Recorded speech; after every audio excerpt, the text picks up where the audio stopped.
It took a little more than 4 months, but Hollywood writers are back on the job today. The Writers Guild gave members permission to end their strike after the union reached a tentative agreement with the studios. Members are set to vote on the contract next week, but in the meantime, some productions are already announcing their return.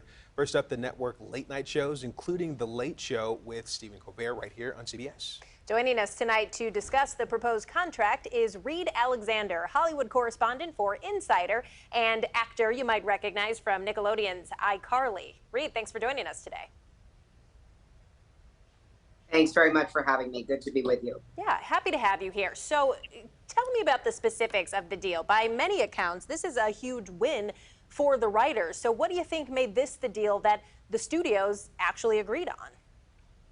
This is a landmark deal, as you point out, for writers after 150 days out of work on the picket lines. And the writers always said from day one and made very clear they would walk away with nothing short of what they considered a massive victory on key issues. Now, the wins that they have obtained, which we now know because they published some of the sort of highlight victories that they won against the studios, are in key areas around basic wage minimums and rate minimums, writers getting significant increases in premiums for selling teleplays, meaning scripts to streamers and large studios. They've won certain protections around the hot button issue of artificial intelligence, which they claim for months would threaten to encroach on their territory as sort of creative developers.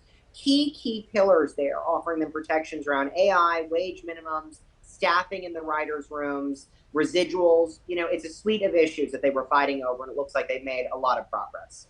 You mentioned AI, which has been a big concern for a lot of people. Something else, though, that is a concern is streaming and how that affects the industry. What are your thoughts there, and also on how that has played a role in this fight?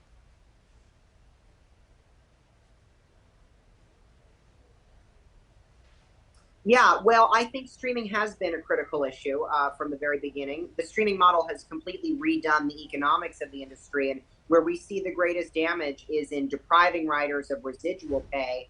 It used to be that if you were a writer on a fairly successful television series, you could monetize what you were doing in the off times when you weren't working by collecting passive income through residuals. We've seen a big increase on that front, and we've also seen transparency around data. Writers were very frustrated for the longest time that they couldn't really get a sense of the viewership on their shows and how shows were consumed. So now these studios have said they will provide the Writers Guild with some data around number of hours watched, and then the Guild can transmit that data to its members who are showrunners or creators and try and use some of that in order to inform a revenue share proposal. So streaming is going to continue to be the way of the future and has really remade industry economics. But this deal, for the first time in the streaming age, provides the infrastructure for writers to monetize it in a more substantive way, because the big argument writers were making for the past several months was streaming had really put them very much on the verge in some cases of homelessness. So this was a significant win on that front too. So what do you think all of that means for your average person, your average streaming viewer? Might we see fewer shows, maybe shows that people like? Would they stick around longer if we're aware of what those ratings are? No, I don't think we'll see fewer shows. We actually may see even more, because now there are infrastructures in place to build out these writers' rooms and staff them at a higher level. So that's going to be a real incentive for writers to be pitching to the streamers. And I think we're going to see an explosion of content coming out of this. I think what the data will do will be to allow streamers to engage writers on the level of showing them for the first time what's really working and leaning into that.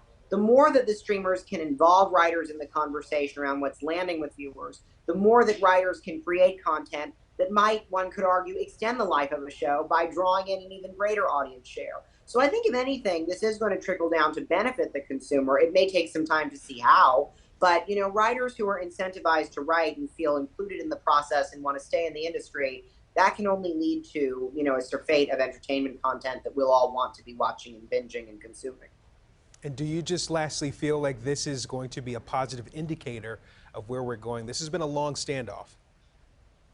Oh, absolutely. I mean, there's more of a fight to come because we still have to work through the actors' strike, which is not resolved yet. So productions can't really begin until people get actors back to work. I think this is a positive prognosticator, though, of speeding up a resolution to the actors' strike so that the engine of Hollywood can start firing again, can be ignited.